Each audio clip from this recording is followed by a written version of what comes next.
आज हम फिर रोहिलखंड यूनिवर्सिटी में हैं। आज छात्र दिवस है, अंतर्राष्ट्रीय छात्र दिवस। और अंतर्राष्ट्रीय छात्र दिवस पर यहाँ के वीसी साहब ने छात्रों को एक नया तोहफा दिया है। वो तोहफा मैं आपको बताऊंगा क्या तोहफा दिया है। आप भी हैरान हो जाएंगे, परेशान हो जाएंगे और आप सोचने पे मजबूर हो जाएंगे कि ऐसी क्या परिस्थितियां हैं कि छात्रों को इस तरीके के तोहफे देने पड़ रहे हैं। आए दिन इसी यूनिवर्सिटी में बच्चे छात्र जो हैं वो धरना देते हैं और अनिश्चितकालीन धरना देते हैं। उसके बाद उनकी समस्याओं को लेकर उन्हें 2 दिन 4 दिन का समय दिया जाता है और वो छात्रों को समय देने के बाद भी वो काम नहीं होता है और छात्र वहां से चले जाते हैं, क्योंकि छात्रों में गुस्सा होता है, आक्रोश होता है और छात्र को आश्वासन छात्र को दे दिया जाता है। उस आश्वासन के तहत वो छात्र यहाँ से चले जाते हैं, क्योंकि सारे छात्र काफी दूर से आते हैं। कोई 100 किलोमीटर, कोई 200 किलोमीटर दूर, 500 किलोमीटर दूर से भी छात्र आते हैं। उनकी अपनी अलग अलग समस्याएं हैं। यहाँ वीसी साहब ने जो इनको तोहफा दिया है वो मैं बता दूं। वीसी साहब ने कहा है, एक प्रोक्टोरियल बोर्ड ने एक मीटिंग गठित की। उस मीटिंग में कहा गया कि कोई भी धरना प्रदर्शन अब यूनिवर्सिटी में नहीं होगा और होगा तो हमारी कंडीशन पर होगा। सोचने की बात है कि धरना प्रदर्शन को देकर नए नियम बनाए गए, लेकिन ये नहीं सोचा गया कि धरना प्रदर्शन यूनिवर्सिटी में होगा ही क्यों। क्या परिस्थिति हो रही है कि जो पढ़ने आ रहे हैं छात्र, उन्हें धरना करना पड़ रहा है।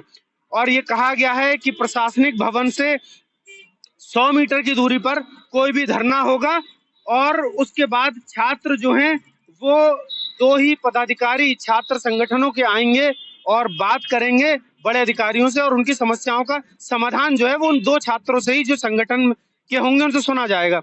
यानी कि अंग्रेजों वाली नीति काम करेगी। 2 विद्यार्थियों को चुन लिया जाएगा उन छात्रों में से और उन्हें कहीं ना कहीं समझा दिया जाएगा, एडजस्ट कर दिया जाएगा और वो जाकर अपने बाकी के सारे छात्रों को समझा देंगे। इस पॉलिसी पे काम होगा। मतलब कि धरना जो लोग करेंगे उनसे बात कोई अधिकारी नहीं करेगा, सिर्फ 2 छात्र चुने जाएंगे, उनसे वो इस तरीके से बात करेंगे।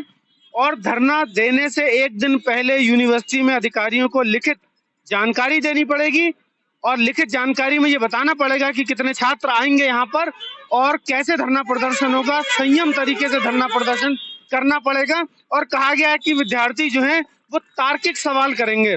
बहुत अच्छी हिंदी, क्योंकि सारे ये लोग जो हैं प्रोफेसर हैं और प्रोफेसर हैं तो ये समझते हैं कि इनके पास बहुत बुद्धि है, बहुत विवेक है। जो भी फैसले ये लेने जा रहे हैं वो फैसले बहुत अच्छे हैं। आप सोचिए, जितना दिमाग धरना प्रदर्शन की गतिविधियों पर लगाया गया, जो नियम धरना प्रदर्शन की गतिविधि पर बनाए गए हैं, उतने नियम अगर ये अपने सिस्टम को मजबूत करने में बना ले तो धरने की जरूरत ही नहीं पड़ेगी, धरना करना ही नहीं पड़ेगा किसी को भी। लेकिन वो विद्यार्थी जो यहाँ पढ़ने आते हैं, वो विद्यार्थी जो यहाँ से एफिलेटेड यूनिवर्सिटीज हैं उनमें पढ़ने जाते हैं, उन्हें ऐसी परिस्थिति का सामना करना पड़ रहा है कि उन्हें अपना घर छोड़कर, परिवार छोड़कर, काम छोड़कर यहाँ धरना करने आना पड़ता है। आप ऐसी परिस्थिति क्यों बनने दे रहे हैं कि विद्यार्थी मजबूरी में आकर घर छोड़कर यहाँ धरना दे रहा है? क्यों ऐसी परिस्थिति हो रही है? और धरने पर आप तमाम तरीके के कानून बना देते हैं कि धरना जो है वो इन हालातों में दिया जाएगा। और हैरानी की बात यह है कि जिस एजेंसी को ये काम दिया गया है, जो डाटा फीडिंग करती है, जो कॉपियों में जो नंबर दिए जाते हैं वो रिजल्ट में चढ़ाती है, उसकी कोई जांच अभी नहीं हो रही है। जांच होगी, विद्यार्थियों की होगी। जो विद्यार्थी यहाँ पर आएंगे धरना देने, उनके आई कार्ड लेके आ आए, वो ऐसा नियम बनाया गया है। तमाम तरीके के नियम विद्यार्थियों के लिए बनाए गए हैं। हमारा सवाल वीसी साहब से सिर्फ इतना सा है कि वीसी साहब, ये बच्चे जो पढ़ने वाले हैं, ऐसी परिस्थिति आप बनाइए कि इन्हें कभी धरना न देना पड़े, ये धरना ना दे पाए, ऐसी सुचारू परिस्थिति बनाइए। बच्चे यहाँ से पढ़ के निकलेंगे, उनकी बड़ी संभावनाएं होती हैं, उनके परिवार की बड़ी सिंपैथियां जुड़ी होती हैं। आप उस पर ध्यान ना देकर आप सिर्फ सिस्टम को ठीक करने पर ध्यान दीजिए।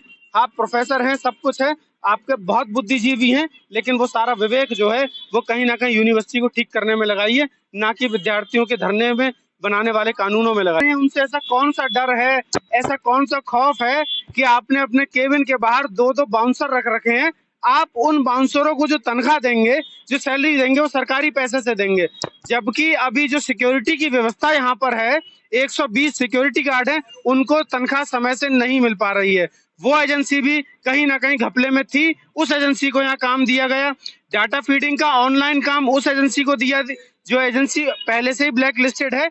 तो फिर ये सारे काम क्यों हो रहे हैं यूनिवर्सिटी में? इतनी उथल पुथल, इतनी तिकड़मबाजी क्यों हो रही है? क्यों कुलपति साहब को डर लग रहा है जो बाउंसर बिठा दिए हैं? क्यों उन विद्यार्थियों से एक बार बैठकर बात नहीं की जा रही है कि उनकी समस्याओं का समाधान हो सके? आखिर वो करें तो करें क्या? धरने पर आपने पहरे लगा दिए हैं, धरना आपकी कंडीशन पे करा जाएगा, तो इस धरने से तो आपको लगता है कि चाहते नहीं आपकी बच्चों का जो आखिरी अधिकार है धरना देना वो भी कर पाए। इस तरीके की तानाशाही से हमें लगता है कहीं ना कहीं इस यूनिवर्सिटी को निजात दिलाने की जरूरत है। जब तक बड़े अधिकारी इस पर संज्ञान नहीं लेंगे, ये जो बच्चों का भविष्य है वो इसी तरीके से इस रोहिलखंड यूनिवर्सिटी से एफिलेटेड और संस्थाओं में और यहाँ पर लगातार खराब होता रहेगा। कोई भी संज्ञान नहीं लेगा तो ये बच्चे कल को अपना भविष्य खराब करते रहेंगे। बने रहिए एक्सपोज टुडे के साथ। जय हिंद।